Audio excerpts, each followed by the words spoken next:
Well, thank you very much, and I appreciate that you were able to come to my presentation today. I know that everybody has a hectic schedule, so I appreciate the fact that I could have some audience, especially in the morning. This project actually is too general, so what I'm gonna do today is try to narrow it down to the portion, that I think is relevant for the Arab world, because it's actually part of a larger project in which I address the interaction between the Arab Muslim world and the West in general, specifically Europe. So this portion of the research is going to be focused on the Arab world and on North Africa in particular, and the region of the Maghreb.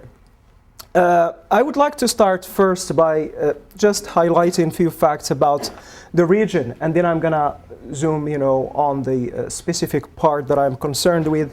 Now, as you know, the Arab world constitutes actually a big part that stretches from North Africa all the way to Asia, what we call the Arabian Peninsula. And so it is actually made up of 22 countries. So in trying to claim that I can speak on behalf of 22 countries, I think that's a little bit pretentious. So I want to just, clarify, and position myself in that large, if you like, debate concerning the Arab world. It's very diverse. It has different ethnicities. But actually what is common to this part of the Arab world that stretches from the Atlantic to the Arab or Persian Gulf, because still, there is a big debate about that, is the fact that Arabic is the language that is recognized as the official language in all these countries, and Islam is the dominant religion. Now, of course, that doesn't mean that there aren't other ethnicities, other languages spoken, but those are the two identifying features that we associate with the Arab world. The Arab world is also located strategically from the geopolitical point of view, because it represents some kind of, I would say, bridge between the sub-African, part of Africa, and it opens up on the Mediterranean, which I see as a common space for interaction between Europe and the Arab world. It is also open on the South Asian, especially the subcontinent, South Asia. And so it is a place that I would like to emphasize. The fact that I would like to emphasize in this part is the idea that it is a place of transition, of interaction, of transference between different, if you like, cultures, languages, and religions. And this is something that doesn't get highlighted in the way in which we represent the Arab world. It gets actually represented most of the times as uniform, as monolithic, culturally speaking, whereas there is a lot of diversity. And this diversity actually can be experienced within the same country, not only across the whole region. So this is just repeating what I said. This is a large part. As I said before, Islam and Arabic, the Arabic language, is the two dominant features. There is a little bit about the history of this region that is connected with my project, because my project tries to look at the concept of tradition and modernity. How is tradition conceived within the Arab world? How has it been described? What does it have to do with the notion of the past? What is its relationship with religion and Islam? And also, what is the attitude of Arabs towards modernity, which has been always associated with the West? So this is, if you like, the larger framework. But I want always to historically situate my projects. I'm not concerned with the earlier part of this interaction, because you could look at this part of my project that goes back to the ancient times, to the pre-Roman era, to the Romans, period, to the Phoenicians, and then before even the arrival of Islam on the scene. The region of North Africa has been a place of interaction between all these parts. It was actually constitutes a larger part of what we used to describe as the Roman Empire. And so people tend always to emphasize the Arabic Islamic component and forget the larger historical context, which has actually enriched the cultures of these regions. So I'm going to most of the times talk about what I consider as the early modern or modern period, which associates with the 19th century in particular. But it's very important also to start with clarifying some of the concepts that we hear when we talk about the Arab world. Sometimes we hear the Arab world is a part of the Ottoman Empire. Well, most of the countries in the Arab world used to be part of the Ottoman Empire, but Morocco, which is the center of my research, has never been part of the Ottoman Empire. Actually, the Ottoman Empire controlled most of the Arab world all the way to Algeria.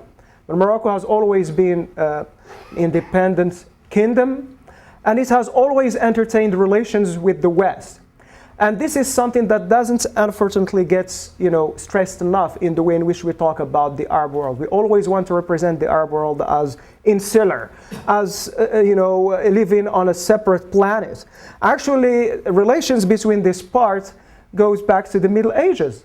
Most of the times people forget the fact that North Africa, or the region of the Maghreb, in particular Morocco, is the inheritor of the Andalusian legacy, which we used to associate with the Iberian Peninsula or Muslim Spain. So there has been a lot of interaction going on between the Jews, the Christians, and the Muslims in Spain throughout most of the Middle Ages. And even after 1492, or the expulsion of the lost Emirates from Spain, most of the Andalusians, Muslims, and Jews actually settled in North Africa, and the larger portion of them settled in Morocco. So this culturally is very important to take into consideration when we try to situate the debates between how the Arabs and the Muslims relate with the West and how do they conceive of modernity. So the Ottoman Empire came to an end, the end of the 19th, beginning of the 20th century. And the 19th century, from my perspective, is very important to any consideration of these debates between the Arab world and the West, especially on the question of modernity. Because from the Arab intellectuals and thinkers' perspectives, most of the times they see modernity as conflicted, as ambivalent because of its association with the colonial period, because most of the Arab world came under the French or the British colonial, if you like, hegemony in the 19th century. In Morocco in particular, Morocco was the last country to become colonized. The early part, the country to be colonized in North Africa was Algeria in 1830, and that constituted a shock for those Arab and Muslim countries of North Africa, because they have always, seen themselves as strong and independent countries. They have always perceived themselves as Muslim, and therefore as immune to outside, if you like, conquests and outside influence. Now, with the colonization of Algeria in 1830, this changed the whole conception of themselves.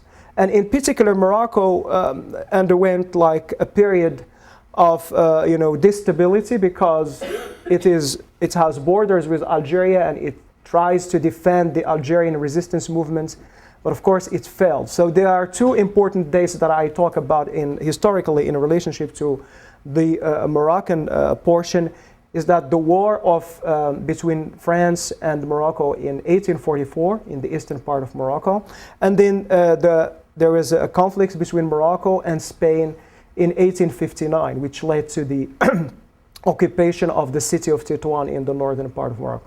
Now, from the perspective of the Muslim, clergy and the Muslim, if you like, intelligentsia at that time, that constituted a shock, because it forced them to rethink the way in which they relate to religion and the way in which they relate to the West.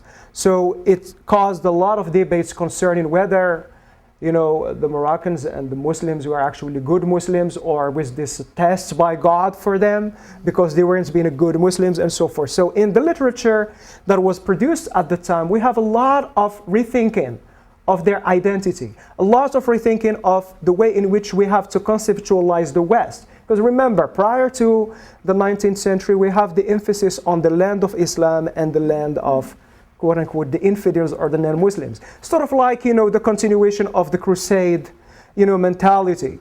But in the 19th century, we have the emergence of a new group of intelligentsia that actually tries to lay the blame on the Muslims, saying, there is actually no conflict between modernity in terms of changing the way we connect to our past, the way we read religion, and the way in which we have to adapt to Western technology and Western, if you like, innovations. That is to say, we have a more and more emphasis on rationalism and reason, as opposed to some kind of closed-minded, I would say, appreciation or attachment to tradition that doesn't encourage critical thinking. So we have the emergence of critical thinking at that part. Now, how to explain, those are some of the questions that actually led to the debate about tradition and modernity within the Arab Islamic context at the time. One of them was how to explain Arab stagnation and weakness. They used to say they were taken by surprise. They saw like country after country is being colonized, and despite the fact that all these the population thought of itself as pious and good, Muslims, so they couldn't, they had a conflict, there was something wrong here. So they had to either find, is there something wrong in our policies? Is there something wrong in our appreciation or our connection with our religion? Or is God punishing us for something that we are not doing properly? So we have actually the first time that we have this awakening, if you want. I mean, which in my research, I connect this with the post 9/11 awakening, or the Arab Spring. But this is why I said that it is a part of larger projects. But to go back to the beginning of the debate concerning modernity and tradition in the Arab world, the other question was how to reconcile the need for reform with this attachment to the past, because most of the times in the Arab Muslim countries at the time, in Morocco in particular, there was a staunch resistance towards adapting to the West, towards introducing Western, if you like, models either of governance or technologies. I mean, when you look at the kind of literature and the manuscripts that were written at the time, or what we called the fatwas, sort of like opinions that people seek from the clergy, there's always an attempt to prevent any interaction, to say that contact with the West is contagious and it's going to corrupt your piety. So there was a debate, but on the other hand, there was also the emergence of a new group of intellectuals who called for the reconceptualization of tradition in the sense of the way in which we connect to the past, legacy of Islam, and the way in which we interpret connection or interaction with the non-Muslim, if you like, cultures. And so for them, reform by implication would lead towards modernity, but it doesn't necessarily mean embracing Western modernity, because modernity as a discourse was very fluid at that time. But you say even for the West, for itself to feel that it is modern, it has to move to non-modern cultures. So in my research, what I do is like I look at the interaction, at the way in which modernity has been conceived in the Arab Muslim cultures and the way it was conceived in the West. So I look at the French and the British, if you like, texts that were written at that time, which I didn't get into this research because it was strictly, concerned with the Arab Muslim part of, of the research. Then I talked about what is the position of Islam on this notion of modernity, specifically the position of the clergy, of the intellectuals at that time within Morocco. This is the project summary with which I'm dealing in this research. In the Arab world, as I claim, interaction with Western governments and cultures has long reflected internal cultural debates between tradition and modernity, isolation and engagement, politics and religion. And of course, this is very important now when you look at the different positions of intellectuals on the contacts between the Arab Muslim world and the West. Sometimes they place it at the time of Napoleon's expedition or campaign in Egypt, from 1898 to the beginning of the 19th century, 1803, which is true because Napoleon, when he came to Egypt, he introduced different technological innovations at the time. The printing press, the newspapers.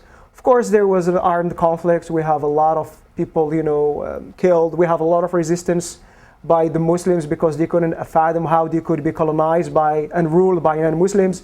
Whereas, their recent history of colonization has been with the Ottomans, who were, Muslims. So it was for them acceptable. But being colonized and governed by non-Muslims, it posed a challenge for them. So this was in the Middle East. I mean, my project is trying to de-emphasize the Middle Eastern component of the way in which modernity and tradition has been conceived in the Arab Muslim world, because I realize that the western part of the Arab Muslim world, the North African countries, have been de-emphasized, despite the fact that it is the period with the longest history in interaction with Europe and with the West.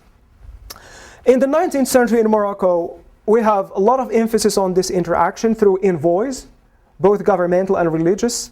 that were sent, to the West.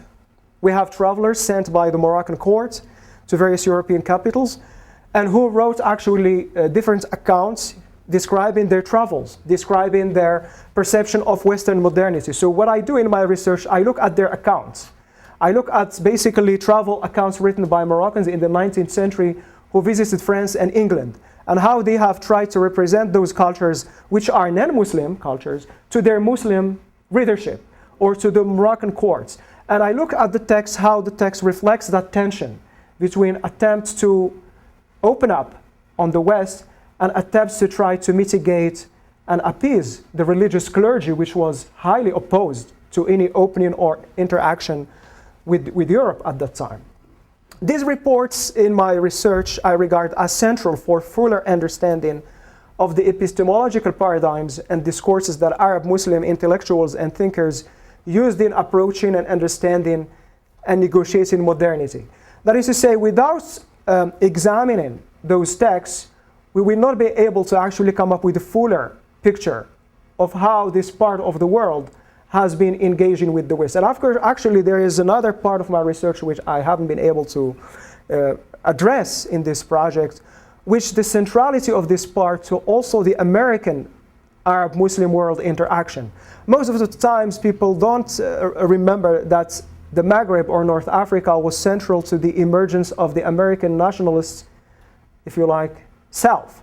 And I refer you to the first armed conflict that the Americans had was with Libya during the time of the Corsair activity, the captivity account. So there was a lot of activity going on in this part, and it was from both sides actually. The Corsair or captivity account was from the West, specifically Europeans, and from North Africans, Corsair activity in Algeria and in Morocco, which used to be called at the time Western Barbary.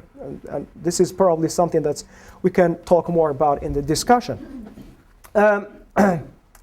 Now, what is the proposed research plan?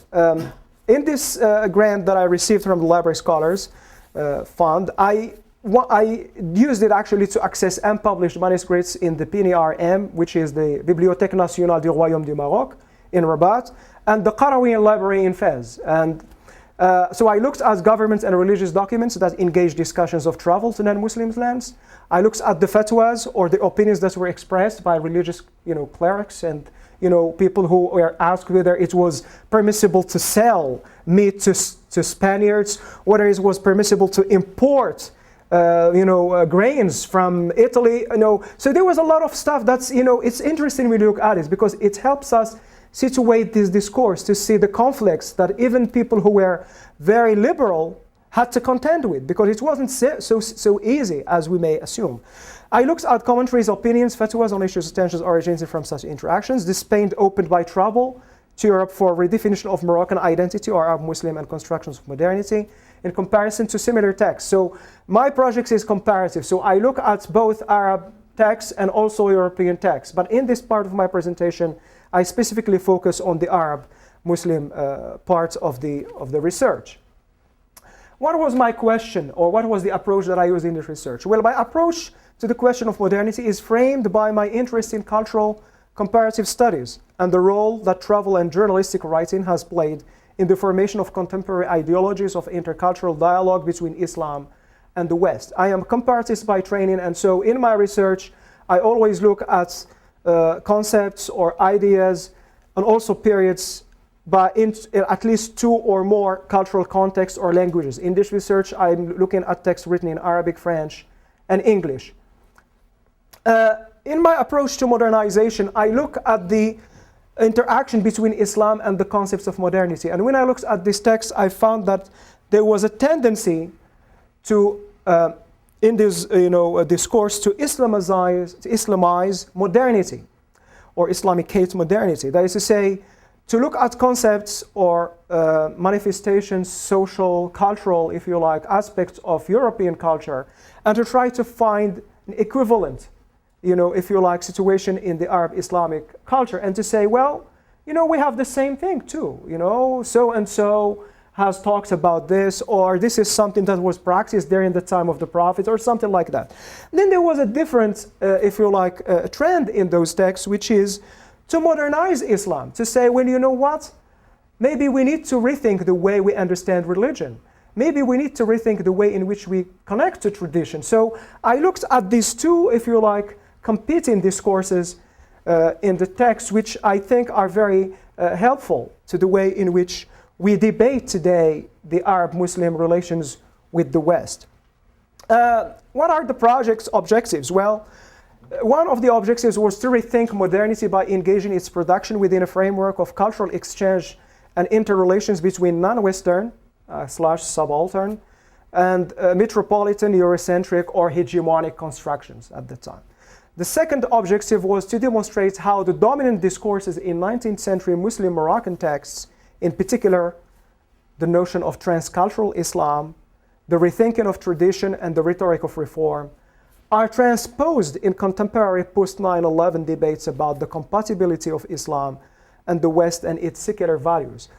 Well, when I looked at the text written in the 19th century and I started examining, the discourses that emerged post 9/11 in the, trying to conceptualize the Islamic world and the Arab world, I realized that within the Arab Islamic world, there was actually the re-emergence of some of those concepts that came on the scene in the 19th century, but framed differently.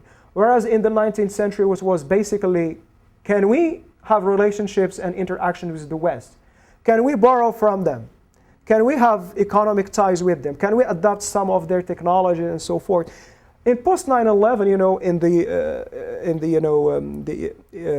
after the emergence of this global discourse about terrorism and fundamentalism and the redefinition of Islam, the dominant discourse in the Arab Islamic world became, is democracy compatible with Islamic values?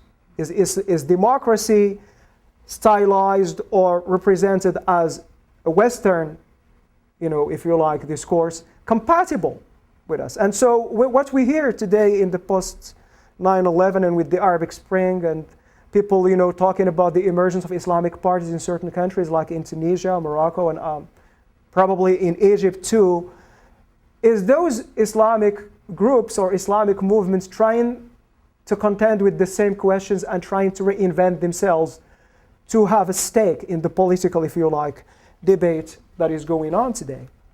I also included a picture here because I want to leave some time for the discussion. This is a picture that I took, when I was in Rabat. This is the most important library in Morocco, the National Library in Rabat, and it's very modern. It is a new building also.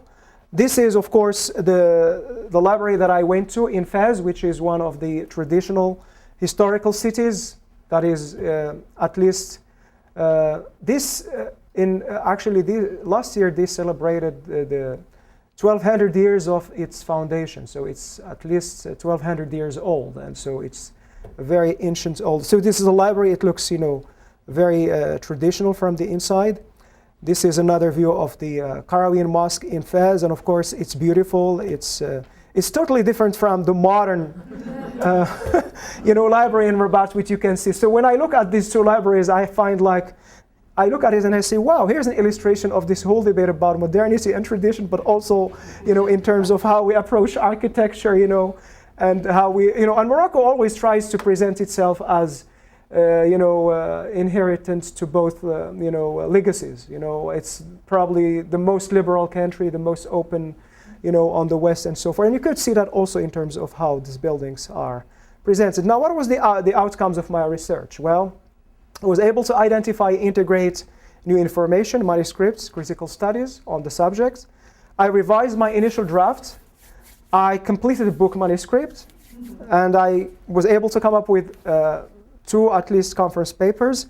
Then I have an article in progress on the concept of ijtihad, which means Islamic jurisprudence. What is the conclusion that I draw from my research? One of the things that I realized post 9/11 is the persistence of this question of tradition and modernity even today.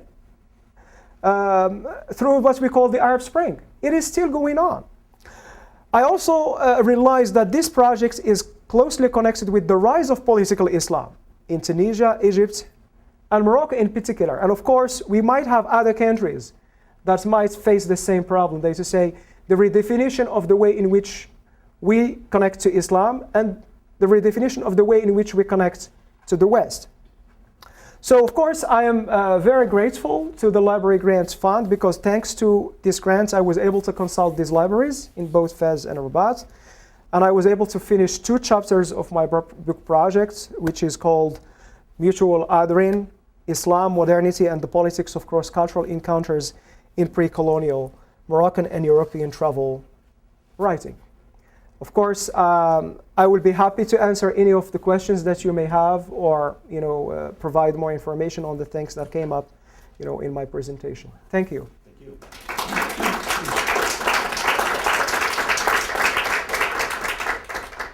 Any questions for Ahmed? Yep. Ahmed, first, thank you very much for your talk. Thank you. Could you enlighten us, those of us who are from the libraries, I think, are particularly interested in what your experience was of gaining access to the manuscripts in those 2 different libraries? Okay. Those 2 libraries, they do have catalogs. And in the one that I went to in Rabat, you can only access 1 manuscript at a time. I wasn't able to access all of them, because some of them that I have asked for, they said it was some special collection and you need special permission. And because it was during summer, some of the people who worked in that service were actually not available. But it wasn't difficult. I was able to access them in Rabat. In Fez, I realized they don't have them electronically cataloged. And I came across some people who work in the library that they told me that there was actually groups of manuscripts that have never been even checked. They have never been opened. They are still stuck from the 19th century, and that people don't know about them. But I would describe my experience as very positive, that I was able to get access to them, but not all of them. And that in Rabat it was a lot easier because they have catalogs that are published, and as well as electronic database that you can check through. Thank you. Yep. Last week, or maybe it was earlier this week, we heard a little bit more from another library scholars grant, Professor Holden in history. And if you have any last-minute things that you didn't get done in Morocco, she's going to Morocco. Working on one of the issues that you brought up, the transferability of food, actually between kosher and Islamic food policies. So I just thought I'd throw that to you. At least get her email. So if you Thank you. That's a very interesting thing, because because of the location of Morocco here, so it is actually the closest country to Europe, or to the non-Islamic cultures or land. So, and the British actually in Gibraltar, and so there was a lot of debate about whether the Muslims could sell food, and whether non-Muslims could slaughter lamb and beef and could be eaten. Of course, the Muslims and the Jews had similar traditions, so the Muslims could eat meat that was slaughtered by the Jews, and but non-Muslim, Christians didn't, So it was actually part of my research does talk about that, because there's tons of opinions that were written in the 19th century debating these concepts. And of course, there was a large, presence of Jews in Morocco, and people forget that. I mean, in every historical city you go in Morocco, there is a quarter that is associated with Jewish presence. You go to Fez, you go to Rabat, you go to Marrakesh, you go to Meknes, you go to Tangier, there is a section called the Mallah. That is the special headquarters of the Jews. And so that's also enriched the debate about food culture and what is permissible or not. Were the government documents that you worked with both in good and decent physical condition, and were they reasonably well classified so you could access them? Yeah, I was impressed actually by that, because they had them on rolls, so you could put it up and look at it. You could also print out stuff like make copies. Yeah, so I mean some of them, as I said, were not, but the others were actually because they scanned them and they made them available, the manuscripts electronically. One last question. Okay. Join me in thanking Ahmed again. Well, thank you.